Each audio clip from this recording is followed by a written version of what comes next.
Do you feel like you might have an Achilles heel going into this round? Is there a certain track that you might be the weakest at? I wouldn't say it's as you quoted, as you said, an Achilles heel, but certainly, if I had to pick the track that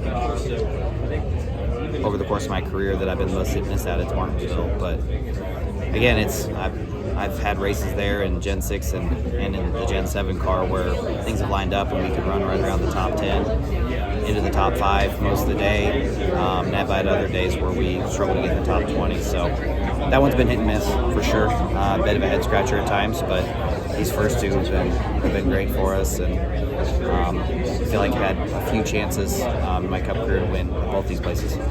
So with that said, how crucial is it for these first 2 races for you guys to execute? I think either way they would be. Winning is is really important for anybody right now in this deal. It gives you more time to work on Phoenix and not worry about other things. But outside of that, if we're putting 3 races together, we need to get the first. We got to have 3 really solid races. So we got to go to here and Homestead after that. If winning isn't in our cards, we got to put together really solid races, all 3. If you guys do make it to Phoenix, how confident do you feel that in your preparation for that racetrack? How much preparation have you guys done for Phoenix? I feel good about it. Looking at what the 20 was able to do, caught some off guard for sure, but I think we know what we need to do to compete with that.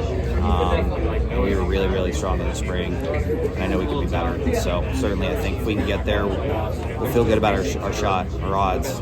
This team's proven multiple times when we get put in tough spots, we can fight through. Are there moments where with what's going on outside of the racetrack with 2311 and NASCAR, are there moments where it does feel like it might be a little bit of a distraction? No, can't let it be, honestly. Just got to focus on what I can control. That's my race car. That's, the race in front of me. My team focusing. We're all focusing on the race car and what we got to do on the racetrack. That other stuff, is up to other people, and we'll just focus on our job. Thank you, Tyler. The last couple of years, I felt like going into the round of 8, it was going to take a win, and it very well could take a win, depending on how this race goes. We'll know a little bit more.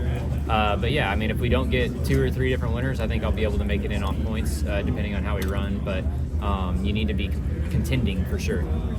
Denny described the 20 cars kind of lying in the weeds. If you're there, you're strong, you can attack at any time. You guys kind of feel like you're there, and you do prefer being on the radar where, I'm not saying they don't take you seriously, but you can kind of kick it in when you need to. I don't care.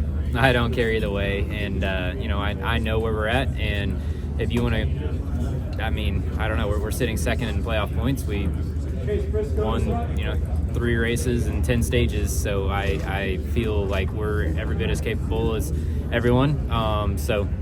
Phoenix is a good track for us. So we gotta get there first, but I love our chances. Kind of off that, the championship 4 from last year, they've all advanced to the round of 8. How strong are those 4 race teams in particular, including yours? Say that again? How strong are those race teams, including yours?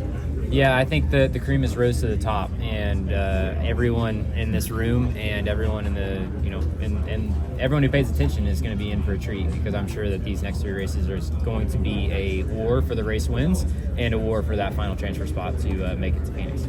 You think you'll be overly aggressive? At Martinsville, I think that here at Vegas, everyone will play pretty cordial. Martinsville or Homestead, probably similar.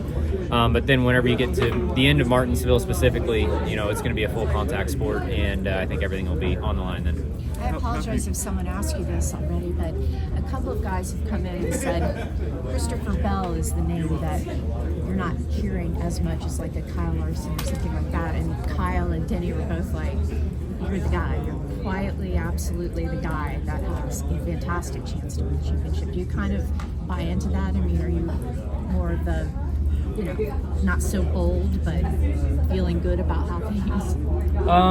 Well, I just think that the way these playoffs have gone and the points position we're in, we have been in a, conservative mode of just, collecting the points that are given to us and move on. But looking at the regular season, I don't know how anyone, Larson obviously had a little bit more points than us, but we accumulated the second most bonus points. So we put ourselves in a really good spot, and Phoenix is probably our best track on the schedule. So if we can make it there, I feel really confident that we're gonna have a good shot at it at least. Do you like being the guy that's considered the favorite? Like, do you like carrying that on your shoulders, or do you prefer to? Honestly, it doesn't matter to me. Jared Haas with Frontstretch.com. Come back soon for more great racing videos. And if you like us, make sure to hit that subscribe button.